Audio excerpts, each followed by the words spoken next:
Well, new at 6, it's never been done before in the U.S., and now it's happening in our backyard. We're talking about something called Vapex, a method that's being used to get oil from underground. And for people who live near those drilling sites, it's a mystery. WSBT-22 fact finder Annie Chang investigated this. Annie, at first people worried it was something called fracking.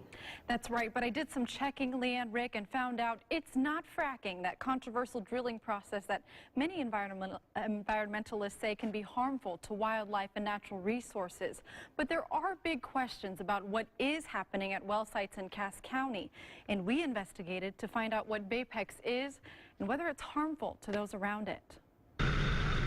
Well, my wife and I drive this road every day going to work. Jeff Nelson says he started seeing activity during his commute about 6 months ago. So you can see out across there, there's more wells. Crews working on oil wells up and down Calvin Center Road. Wells that hadn't been touched in decades. See, there's another wellhead. See the pipes? Day by day, his concern grew. Well, we live here, so naturally we were concerned about what's going on. So Jeff got in touch with Cass County Commissioner Bernie Williamson, and together they formed an informational group to get answers. So we started to investigate what that was, and the word fracking came up. It was a charged word. Charged with controversy because of fracking's recent reputation. Documentaries like Gasland and Frack Nation, even a few YouTube videos show shocking footage of people setting their tap water on fire. Birds and animals found dead near drilling sites, claiming it's all a side effect of fracking. But government agencies and oil companies say there's no proof it harms the environment. So what is fracking? An oil or gas company uses water, sand, and other chemicals to blast underground rock at a very high pressure, making it easier to get to crude oil or natural gas.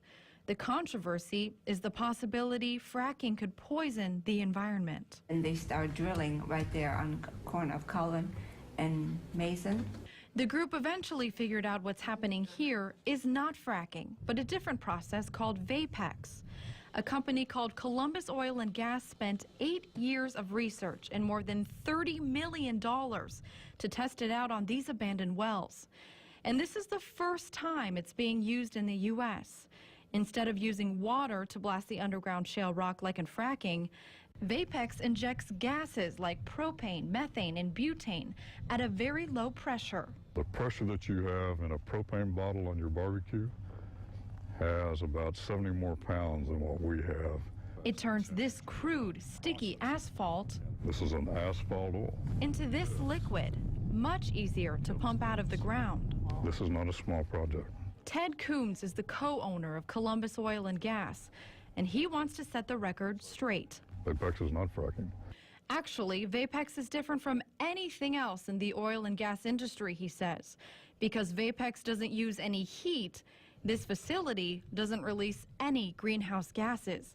In fact, this entire Vapex project, Coons says, will produce fewer greenhouse gas emissions than a car that's been idling for just a few minutes.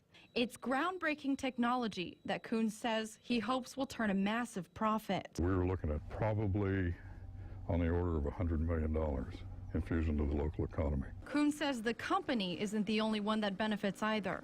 People who own this land altogether get 20% of the cut. And this project will bring jobs to Cass County over the next year. We're looking at probably 20 to 25 high-paying, high-salary jobs from a technical aspect here. Coons says he's been in contact with local fire departments throughout the project. Because it is considered a work site, the state of Michigan has strict safety measures for anyone who's near a well. Okay, helmet. So Coons plans to lead a training session for emergency responders to get familiar with the project. You'll be able to smell it here shortly. Yeah. But Karen Dotson, who lives just a few thousand feet from the nearest well, No, you can see it out the window. No, it's out there. had only a faint idea of what's happening so close to her home. I thought they was drilling for oil. It's the unknowns about that drilling that alarms this group. Propane is a serious issue. It's pumping propane, it's pushing propane under the ground. This causes all kinds of consequences, unknown consequences. Michigan's Department of Environmental Quality says the state has seen problems with well operations in the past. These were mostly chemical spills, not a result of drilling.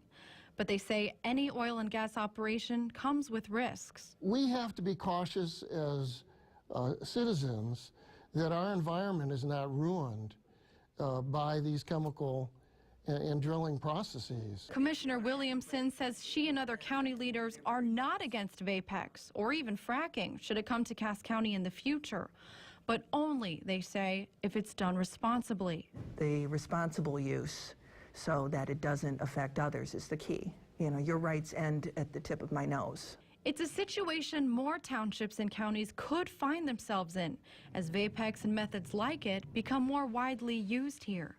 But Kuhn says it's also important to keep this in perspective. Americans use an average of 20 million barrels of oil per day, meaning all of the oil taken from this one project over the next 3 decades would supply the U.S. for just one day.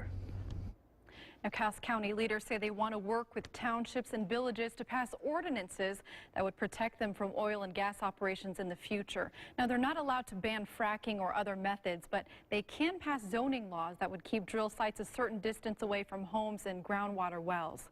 If you'd like to learn more about the Vapex process and what Cass County is working on, the group is holding a public meeting tomorrow night at the Cass Family Clinic. You can find that information right here and also on our website, wsbt.com. In the studio, I'm Annie Chang, WSBT 22 News.